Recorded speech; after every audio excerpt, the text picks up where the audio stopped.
I'm Jeff Hunt. He's Bill Thorpe. Where's your tariff check? Bad news, you're not getting one. 710 KNUS in Denver. And waking up with AM 1460, FM 101.1, The Answer in Colorado Springs. All along the Front Range, this is the Jeff and Bill Show, where you get both sides. New York Times reporting President's trade officer saying no change on tariff policy after court loss. He was all over the Sunday shows I was watching. And Jamieson Greer, he's the U.S. trade representative on Sunday, that said that the Trump administration has found ways to reconstruct its tariff policy in wake of the Supreme Court decision that struck down President Trump's earlier duties. He told ABC's This Week that the global 15% tariff announced by Mr. Trump on Saturday was very durable and will likely stand legal scrutiny. So we'll get to all of this and more. What did you think about the Supreme Court decision on Friday, the response over the weekend of the Trump administration, doubling down, saying we're moving forward? We have the legal tools to be able to do this. Or should these tariffs be refunded? And how are we supposed to get that money back? And who's the money going to? If you remember, we had that guy call on Friday saying, yeah, I jacked up the prices and I'm going to keep the tariff check. Yeah. What did you think of that? Other part of this, it's a complex and difficult conversation. How come China's not asking for their tariff money back? Why not? Donald Trump told us that China was paying all the tariffs. Remember that during the campaign? China pays the tariffs. China's paying the China. And now we have companies and people asking for tariff money back. Not China, because at the core, China doesn't pay the tariffs. Tariffs are an import tax. You don't think they're involved in any of the legal battles? Tariffs are an import tax. They don't have a ledger of all of the import taxes they paid because they're the exporter. It's different. That's why the tile guy, when he called on Friday, said that, yes, he has a ledger that shows the tariff cost that he had to pay for bringing the goods from outside of the country. That's how tariffs work. That's why you're not seeing England, you're not seeing Germany, you're not seeing Japan, you're not seeing China say, we're going to file lawsuits to go after the tariff money. I'm not sure that's accurate. There's international trade courts, and there's battles taking place there. Yeah, but none of the people have stepped up saying, I want our tariff money back because they didn't pay it. The people that paid it were the importers. I'm not so sure. That's how import taxes We'll work. get to this and more. Now is time for the news.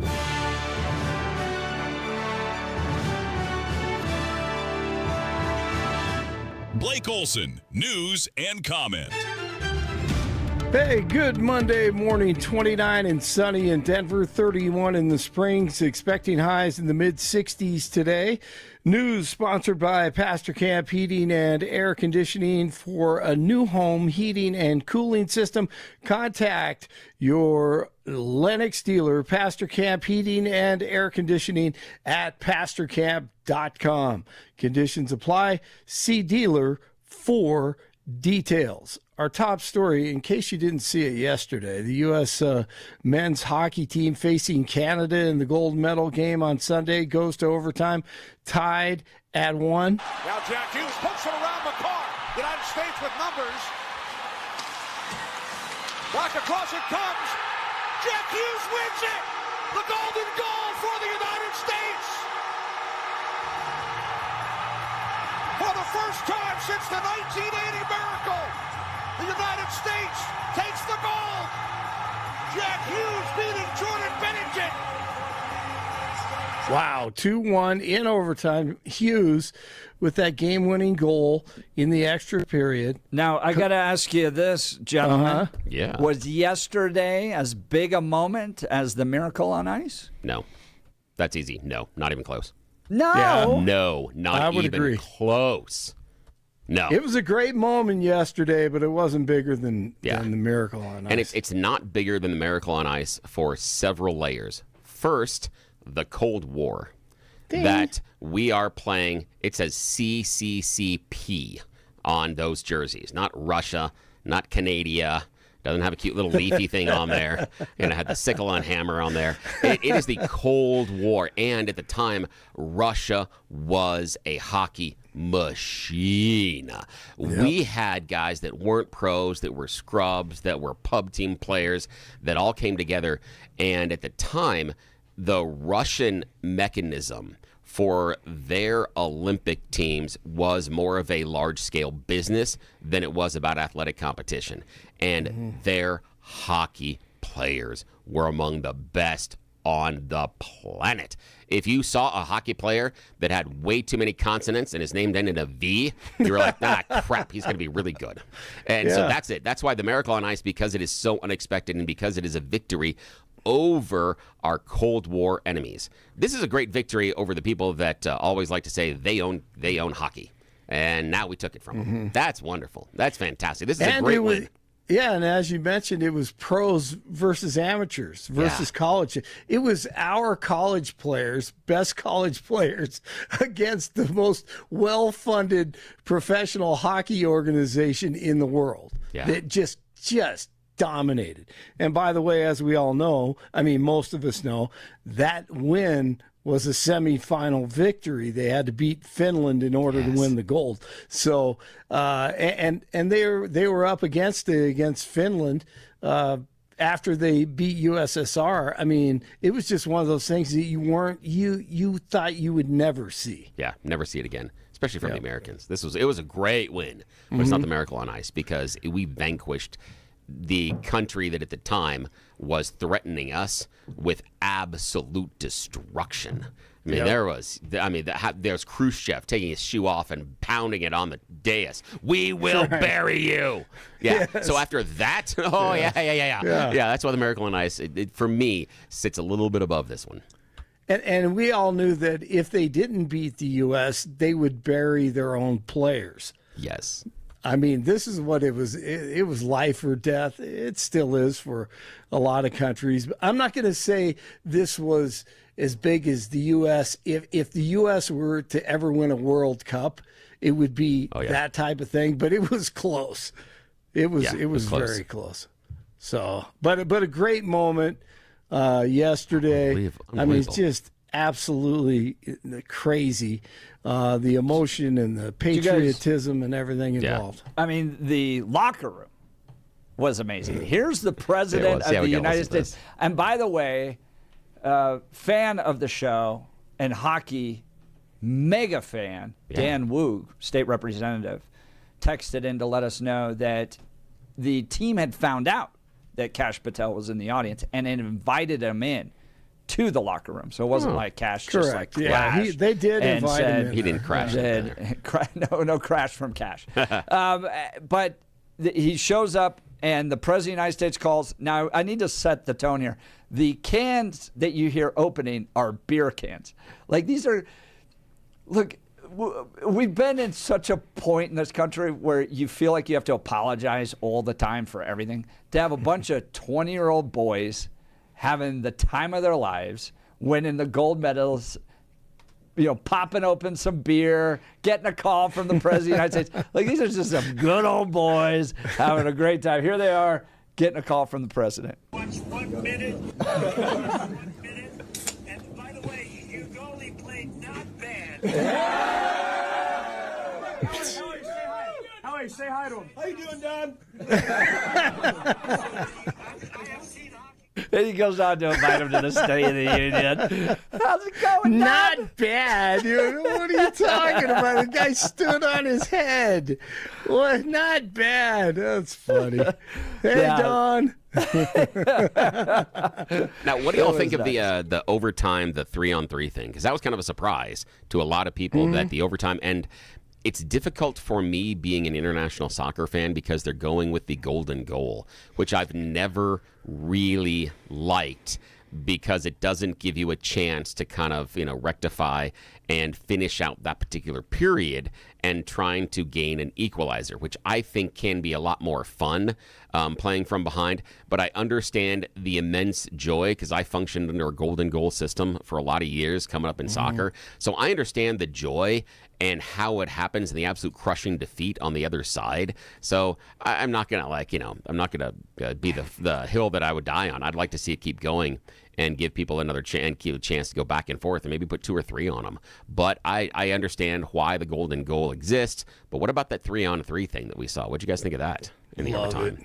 I love it. Well, I don't understand it. Why do they do that as opposed to having the entire team out there? More space. It's literally, it is forcing the team to play in extra space.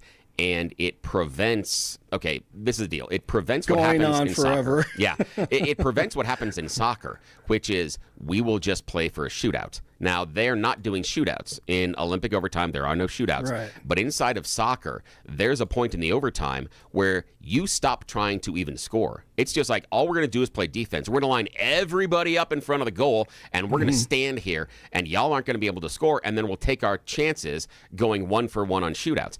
And I hate that. I'm speaking as a defender. Hate it. And so what they're doing is they're trying to pull the extra people in order to create more space to make sure that you can't just play defense. And muck it up. Yeah. And what I love the most about it is it's a 3-on-3 drill.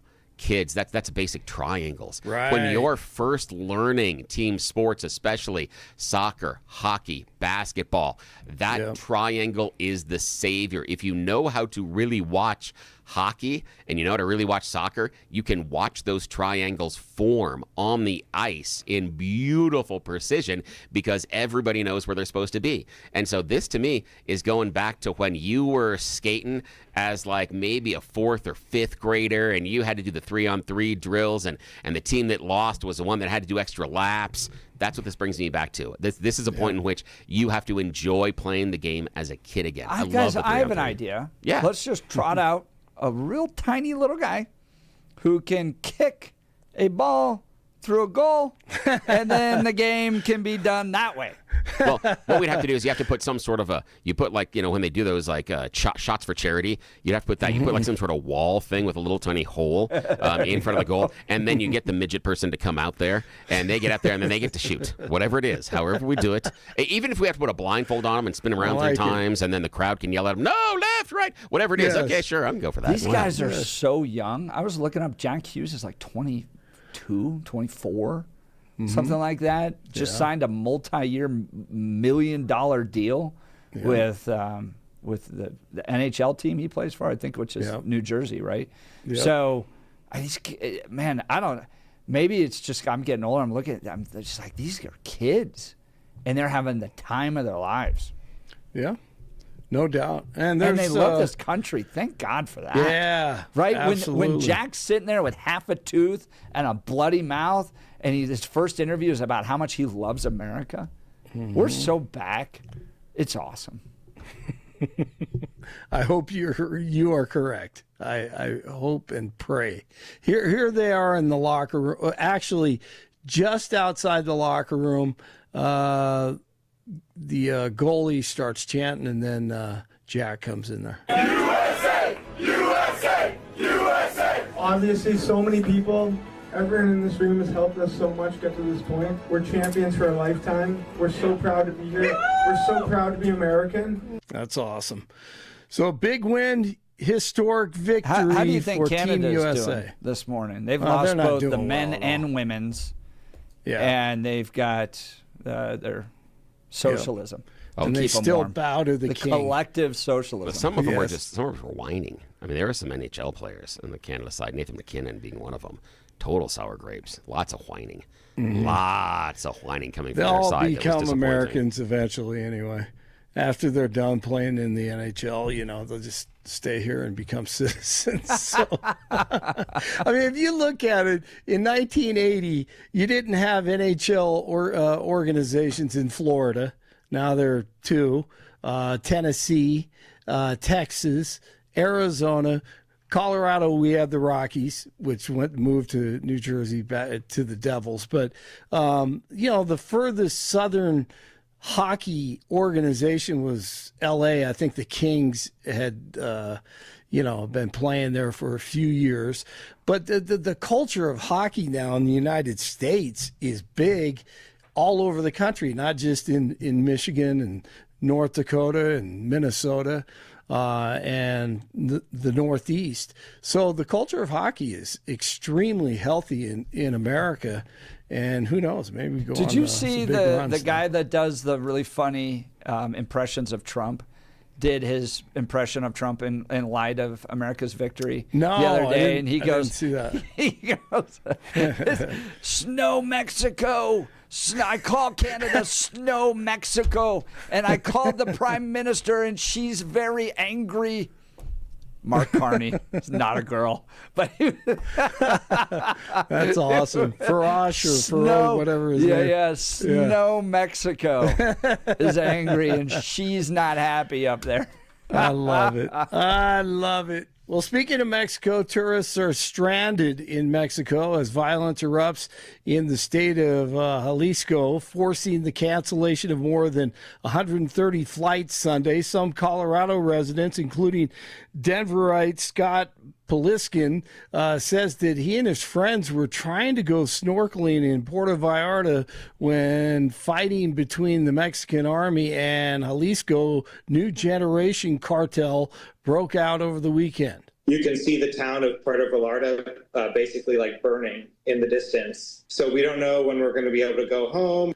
The clashes began following the killing of the cartel's leader. As of now, Silkin says that the group is still waiting inside their rental home until being told the area is safe again. The U.S. State Department has issued a level 2 travel advisory for Mexico, and travelers urged to check with their airlines before flying. And speaking of travel, if you're headed to New York this morning, your flight is probably canceled because of the historic blizzard about to hit the Northeast. TSA is keeping ProCheck airport passenger screening in place for now. The decision comes after an earlier announcement Sunday that the faster security screening service would be paused because of the partial government shutdown. Secret Service says law enforcement killed an armed man at Mar-a-Lago on Sunday morning. The suspect has been identified as 21-year-old Austin Tucker Martin of North Carolina. No motive has been offered. 47 was not there. He was watching the Olympic hockey from D.C. And once again, he will invite the men's and women's team to the State of the Union tomorrow. That should be a lot of fun for them, sitting through that. Maybe it'll be entertaining at times. Nuggets fall to the Warriors 128-117, and the Celtics are here on Wednesday. 31 in the Springs, 29 in Denver. That's the latest. I'm Blake Olson. More of the Jeff and Bill Show ahead on News Talk 710 KNUS in Denver, and now on AM 1460 and FM 101.1 The Answer in Colorado Springs. This is where you hear both sides. We are the Jeff and Bill Show. The week will be off to a very mild start. Denver and Colorado Springs will be well up into the 60s today, tomorrow, and likely Wednesday before we cool off a little, but not a lot, as we hit the end of the week. Pacific air is coming in as a very strong jet stream wind will slice across Colorado tomorrow night into Wednesday and Thursday. This will lead to a strong Chinooking effect, downslope winds, along the I-25 corridor, making it a bit windy, but also making it very mild. This pattern will again bring a good shot of snow to Colorado's northern and central mountains, even though it'll be mild and windy and likely, for the most part, dry on the plains, although there will be a small chance Wednesday night for a few rain and snow showers. Otherwise dry, clearing skies behind the frontal system as we get into Thursday and Friday. Highs well into the 60s through Wednesday. Nights will be mostly 30s to near 40. Meteorologist Don Day in the 710 KNUS Weather Center.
710 KNUS in Denver. And now with AM 1460, FM 101.1, The Answer in Colorado Springs, this is where you get to hear both sides all up and down the Front Range. The Jeff and Bill Show. Billy, what do you think the over-under is on those hockey players getting out of Congress without getting hit on?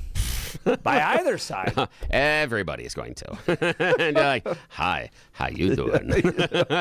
All of them. And because remember, we're getting the men and the women's team there. So it is going to be just like. That's exactly right. Yeah, I know. I'm still. Okay, a little aside here.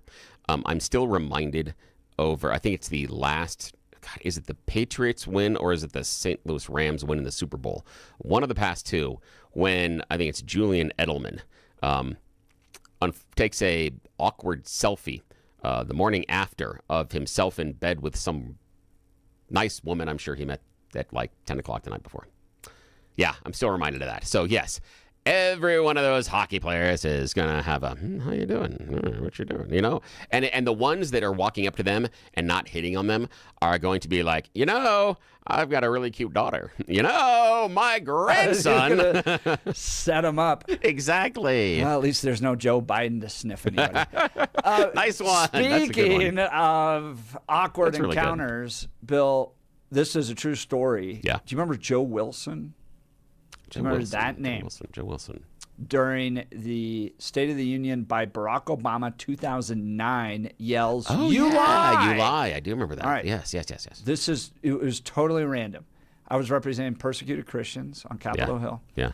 And we would do meetings with members of Congress all the time up there promoting religious freedom, that type of thing. We had a previously scheduled appointment with that congressman the following day. Oh, no way. Okay, so wow. He chants, you lie. And this was like the first interruption at a State of the Union that had taken place ever, I think. And so it was all over, right? The media condemning, how inappropriate Joe Wilson was. He was a member from South Carolina, all that stuff. And we just happened to have a meeting with the guy. This was like 12 hours later after it had taken place.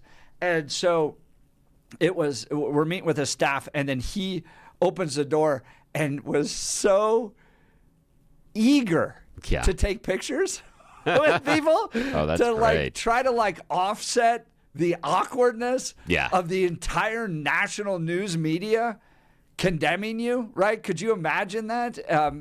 Everybody coming down on him. So he just opens the door, comes in, hey, let's take some pictures. All right, let's take some pictures. He comes in, he's like, taking pictures with me and the client and all this stuff. I'm just happy. Well, to the... you're not going to ask me what the thing is, are you? We'll just take pictures here. Yeah, that's right. fantastic. That's right. That's very smart. I'll frame it. We'll get it framed. It'll look real good. Oh, that's fantastic.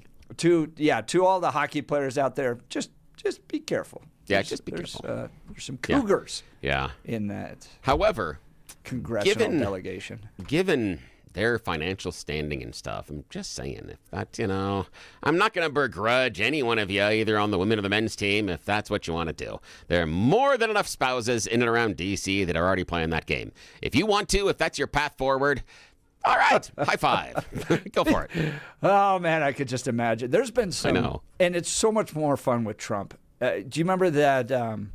who was that team? Was it Alabama that went to the White House?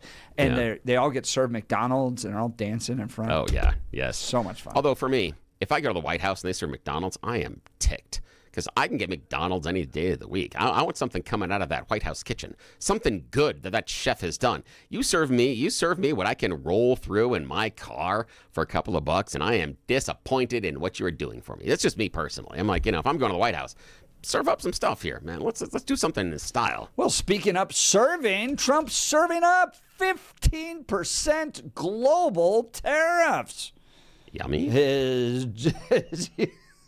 His U.S. Trade Representative Jameson Greer all over the Sunday shows talking about, we absolutely are going to be moving forward with this. And it has to do with some different laws, right? The initial law that Trump had used to implement a 10% global tariff struck down, saying that the Supreme Court saying you can't just declare a economic emergency and go out there and implement sweeping global tariffs. But the centerpiece of Mr. Trump's replacement for an all-across-the-board 15% tariff is Section 122 of the Trade Act of 1974, which will allow him to implement 150 days of tariffs. He can also utilize Section 301 of the tariff law, and he can implement investigations into countries that are engaging in unfair trade practices, and that will allow him to levy tariffs as well. But Bill, I spent some time over the weekend going, well, when was the last time Congress implemented tariffs? If the Supreme Court wants to hand this power to Congress, okay, but I just didn't recall any time that they had implemented tariffs. And in fact, the last major tariff implemented by Congress was in 1930 with the Smoot-Hawley tariff. That became such a disaster that in 1934, they essentially handed the power of tariff and trade negotiations to the executive branch. That change right there is why most trade negotiations now happen within the executive branch and with the President of the United States. And since then, presidents have been implementing tariffs, maybe not to the level that Trump has, but this notion that this is totally out of bounds of the Constitution. I saw this from people that don't like Trump. This belongs with Congress. Well, it's been nearly 100 years since Congress implemented tariffs, and they recognized that to put this power with Congress, when it's so slow and so delayed in their ability to respond to trade negotiations, would make it nearly impossible. And this was part of the problem I raised on Friday, that if you actually look at tariffs, every single country's got a different arrangement. Different parts of a chicken, for instance, are taxed at different levels, like the feet versus a wing versus nuggets. I mean, it's all different. And to hand that to Congress would make it nearly impossible. And in fact, it's been nearly 100 years since Congress has been involved in tariff development. They've handed that almost to the president. Tariffs are part of trade negotiations. And for the last 100 years, the executive branch has been implementing these trade negotiations. So it's not surprising to me that the president wants to regain this control. I think it rightly belongs with him. And he's now looking at different avenues to do so. The only thing that Congress seems to be upset about is that the president seems to be so aggressive in the use of tariffs. What's your response? Well, my point is that it's outlined under the Constitution who has the authority, regardless of whether or not Congress is ineffective or bogged down or can't do their job right now, doesn't change the functionality. And the way that it has worked, for a long time, is that the United States, out of the executive office, have negotiated trade, and then it's been approved through Congress. Is kind of how it runs through. Those trade deals need to come through Congress, based on how the system is set up, and it was done exactly that way because our founding fathers had experience with the unitary executive and the crown. And we understand the idea of no taxation without representation. That's exactly what you get if you allow the chief executive officer of the country to go ahead and decide a lot of these trade policies and programs. If it is such a good idea, then what should happen is the same thing that happens in any form of legislation, that the executive goes to Congress and makes the case to the rest of the nation and then passes it that way. It was set up specifically that way because of how the crown willy-nilly would change taxation policies and procedures. So if we are arguing that, no, we need to rest this back with the chief executive, I feel like those are people that are arguing that we need a king instead of our current government. That maybe the argument that I'm hearing, and they're not getting there all the way, but what I'm hearing is, well, Congress doesn't work anymore, so we don't need Congress.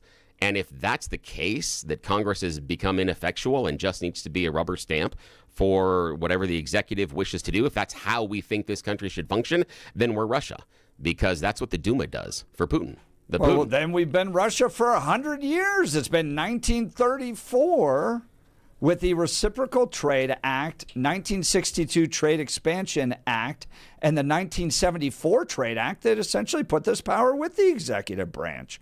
This has been happening for a while, and in fact, there's been plenty of trade deals negotiated with other countries that didn't require congressional approval. Trump comes in, starts to be a little bit more aggressive with tariffs, and all of a sudden, this is something that belongs with Congress. It hasn't belonged with Congress for 100 years. Where have these trade deals been? They haven't been negotiated.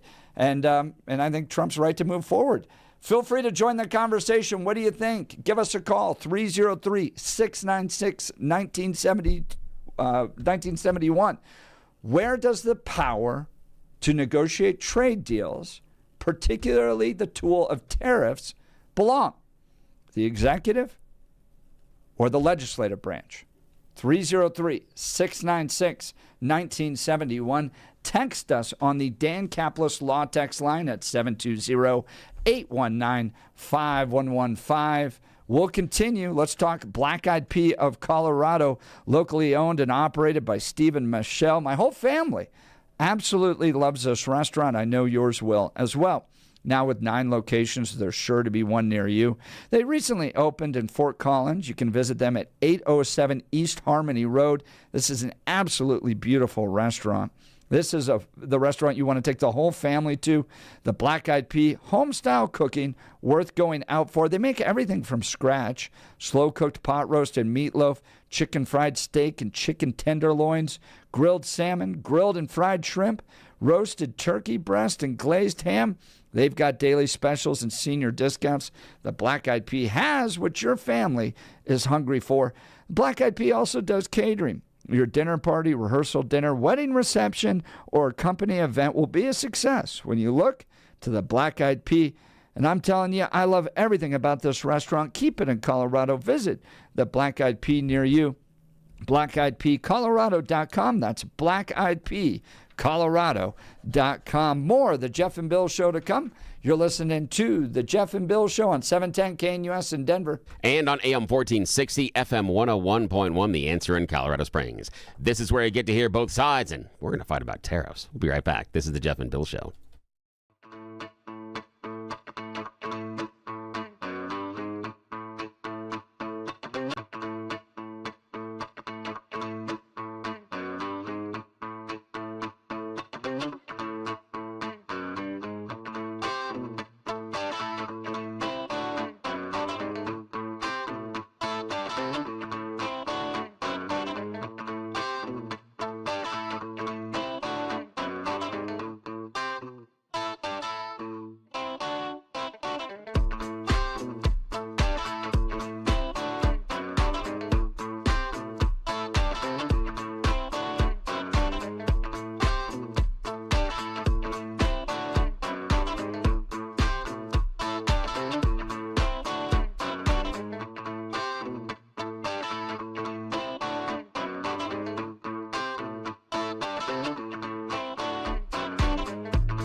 710 KNUS in Denver. And on AM 1460, FM 101.1, The Answer in Colorado Springs. All along the Front Range, this is the Jeff and Bill Show where you hear both sides. We're talking Trump's reaction to the Supreme Court ruling on Friday, saying he's not going to have any change in tariff policies, just going to use a different legal justification to do so. And it falls under a few different avenues. First is the 1974 Trade Act, saying that he's got the ability to implement tariffs as they relate to, boy, oh boy, I'm trying to find all this stuff, 150 days, I believe. 150 days. A couple of months. Is the, so he can implement a tariff for that long, okay? Then, if the country that they're dealing with, he believes is engaging in unfair trade practices under Section 301, he can implement an investigation and then levy tariffs based upon that investigation as well. Okay? But it just dawned on me. I'm sitting there over the weekend going, where you have all these different countries, all these different negotiations happening, and tariffs here, there, different trade negotiations. But I don't see Congress being the one that does this. I haven't seen Congress. I've seen big ones like NAFTA come through, but on a regular basis, as it relates to trade negotiations, it doesn't seem like Congress is a part of that. So I looked it up, and essentially since the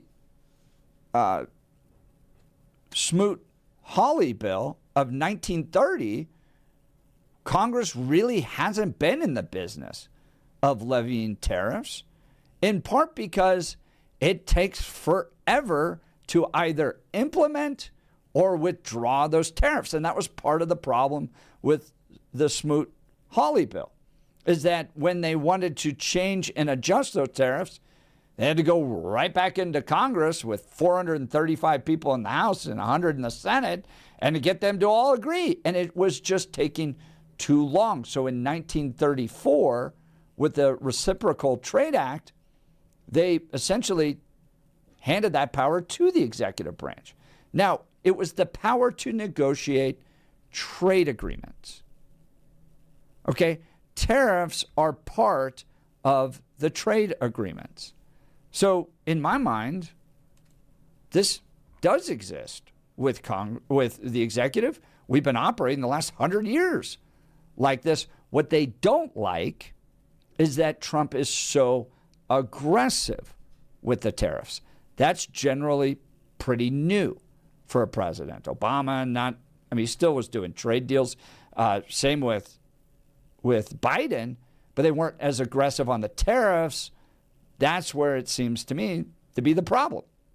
What do you think, Bill? Yeah, see, I understand where you're going with that, but Congress hasn't negotiated tariffs, those trade deals, for decades is correct, but they have approved them, and that's been the appropriate role of Congress. The executive goes and negotiates, and then you got to make the case to Congress. We've had lots of trade deals that have rolled through Congress, NAFTA being one. Most recently, the replacement, the USMCA, that went through Congress. That was voted on by Congress, negotiated by the executive, and brought to Congress and voted on.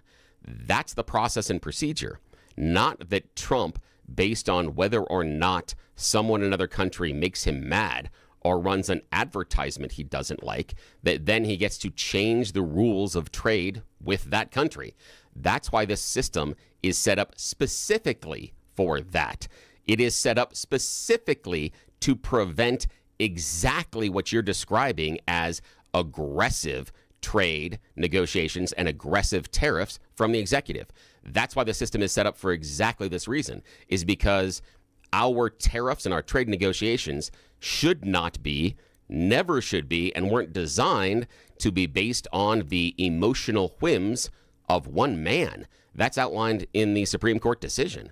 It's never supposed to be up to the decision-making of a supreme executive. That if you can make the case, you make the case to the American people through Congress, and you get the votes. That's how it works. Well, but there's been plenty of trade agreements that haven't required congressional approval. The 2023 critical minerals deal with Japan, the 2023 agreement with Taiwan, for instance, didn't require congressional approval. So, look, Congress is slow.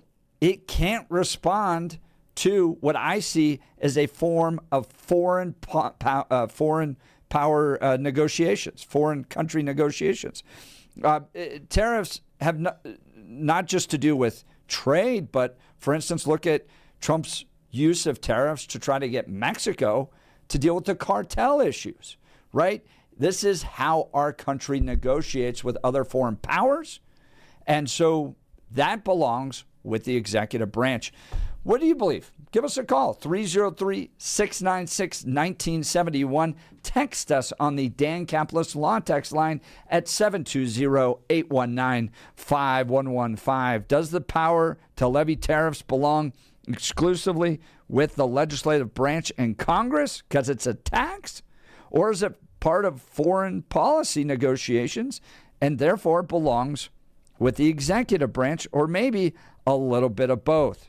How does this affect your business, too?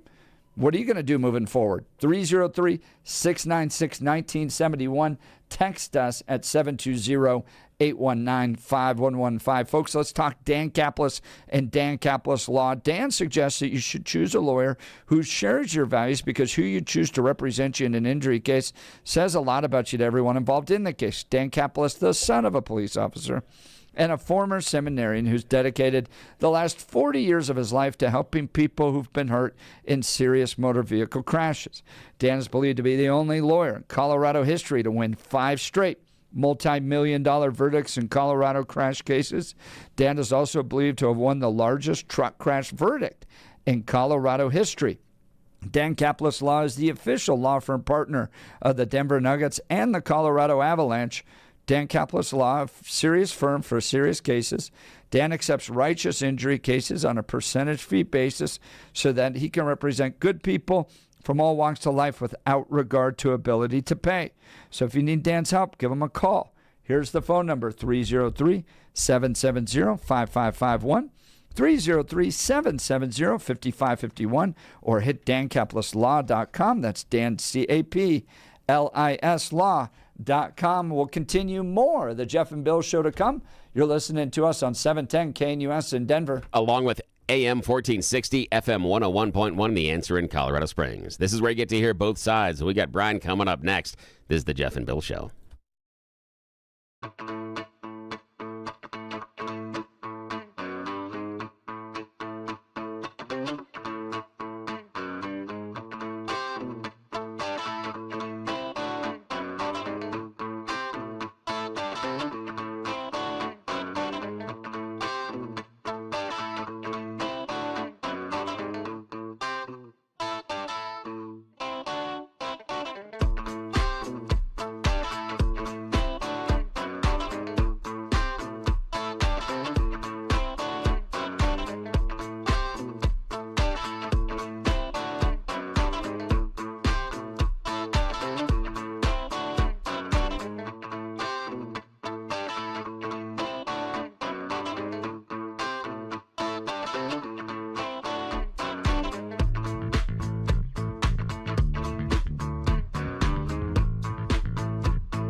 710 KNUS in Denver. And now waking up with AM 1460, FM 101.1, The Answer in Colorado Springs. All along the Front Range, this is the Jeff and Bill Show, where you get both sides. President Trump doubling down on tariffs, announcing over the weekend that he's going to implement a global 15% tariff, and used some different laws to justify that in light of the Supreme Court decision on Friday. So what do you think?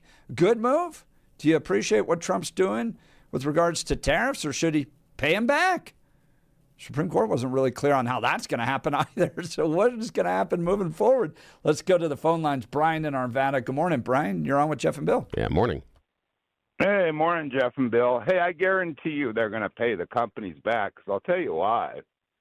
Lutwick, okay, his sons now that took over his firm, while Lutwick was out there, all for this tariffs, their investment companies betting against it, buying it off for 30 cents on the dollar. So, it's all just part of the Billionaires Boys Club. That's it, and you guys aren't a part of it. So they'll definitely get paid back, guaranteed. Lion Lutnick.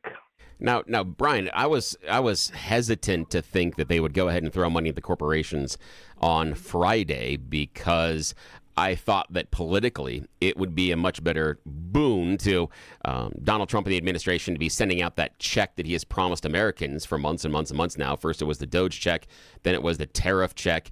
I just figured that politically, but yeah, you're right. After doing some reading and research over the weekend, I think that there is going to be money going back to the American firms that paid the tariffs. And this is the interesting thing, is when you're talking about the Lutnick thing, and the Lutnick kids going around and they're asking firms that have paid the tariffs, and they're buying off the debt. They're saying, hey, we will pay you 30 cents. So if you had $1 million in tariffs, we'll pay you 30 cents on the dollar, then we will take on that debt. So if a check ever comes, we get the $1 million, you've already been paid off. The odd thing is that group didn't go to Chinese companies. Didn't go to German companies, didn't go to Japanese companies, didn't go to English companies, didn't go to Italian companies, didn't go anywhere else other than American companies, despite the idea that the Trump administration said it was the foreigners paying all the tariffs.